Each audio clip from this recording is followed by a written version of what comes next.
di dalam membangun suatu daerah ataupun negara yang merupakan suatu keniscayaan adalah al-islah, pembenahan.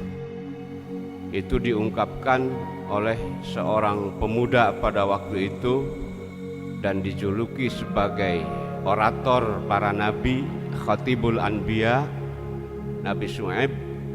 Kata beliau, in uridu illal islaha mastata'tu. Saya tidak punya obsesi, tidak punya keinginan kecuali memperbaiki keadaan sesuai dengan kapasitas saya. Dan di dalam Al-Quran dijelaskan bahwa orang-orang yang mampu melakukan perubahan semuanya adalah pemuda. Mulai dari pemuda Ibrahim, pemuda Yusuf, pemuda Musa, kemudian Ashabul Kahfi. Itu pemuda-pemuda yang disebutkan di dalam Al-Quran sebagai pembawa perubahan. Tentang Ibrahim, Allah mengatakan tatkala Nabi Ibrahim ingin melakukan perubahan, orang-orang yang tidak setuju kepada Nabi Ibrahim, kata mereka, inna sami'na fatan yadhkuruhum yuqalu lahu Ibrahim. Kami mendengar seorang pemuda yang ngata-ngatain berhala kita yang suka disebut Ibrahim, pemuda Ibrahim. Kemudian pemuda Yusuf yang sudah populer di dalam surat Yusuf. Kemudian pemuda Musa yang dikagumi oleh putrinya Nabi Syuaib.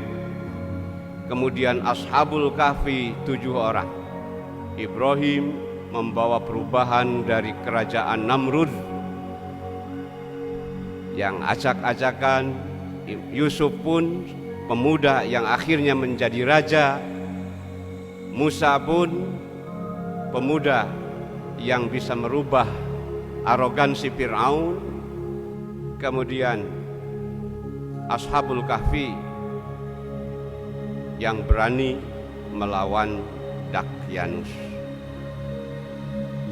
Inti dari semua itu hanyalah pemuda yang bisa melek terhadap suasana yang ada, sehingga mereka berani melakukan perubahan. Dan hanya pemuda yang mau melakukan gerakan maju tak gentar. Tapi maju tak gentar bukan membela yang bayar.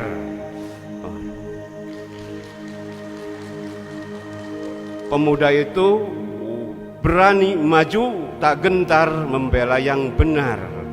Memang Rasulullah Shallallahu Alaihi Wasallam memuji para pemuda.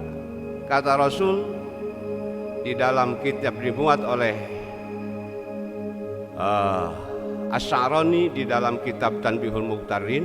Ini kalau tidak dipercaya nantinya didoibkan, tagih we Imam Sy'arani lah gitu ya. Kata Imam Sy'arani, Rasul pernah mengatakan begini, usikum bisyababi khairan fa innahum araqqu afidatan. Saya titipkan pemuda, perlakukanlah mereka dengan baik, karena mereka itu lebih mudah disentuh hatinya.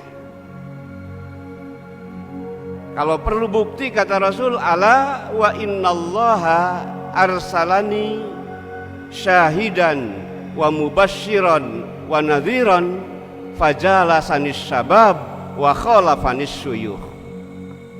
Coba perhatikan, Allah mengutusku sebagai saksi, pemberi kabar gembira dan memberikan peringatan. Siapa? Fajalasanis syabab. Maka yang mau berkumpul denganku adalah para pemuda. Wa khalafanis syuyukh, sementara orang tua menentangku. Pemuda itu masih mudah disentuh hatinya. Kalau pemuda yang baik disentuh hatinya, diajak jelek bisa. Dan pemuda yang jelek diajak baik pun masih bisa. Kalau orang tua yang sudah goblok ya goblok terus. Tidak akan mungkin bisa dipengaruhi. Kalau yang sudah baik juga sulit untuk dipengaruhinya, itu orang tua. Makanya Rasul menitipkan supaya pemuda diperlakukan baik. Karena kalau tidak diperlakukan baik, potensi di mana dia bisa dipengaruhi untuk ke arah kebaikan itu akan lepas. Kalau yang berbuat baik kepada pemuda adalah orang-orang yang tidak baik, maka ya besar kemungkinan para pemuda itu dipengaruhi oleh hal-hal yang tidak baik juga. Makanya rebutlah hati para pemuda. Rebutlah hati para pemuda agar mereka bisa berjalan di jalan yang baik.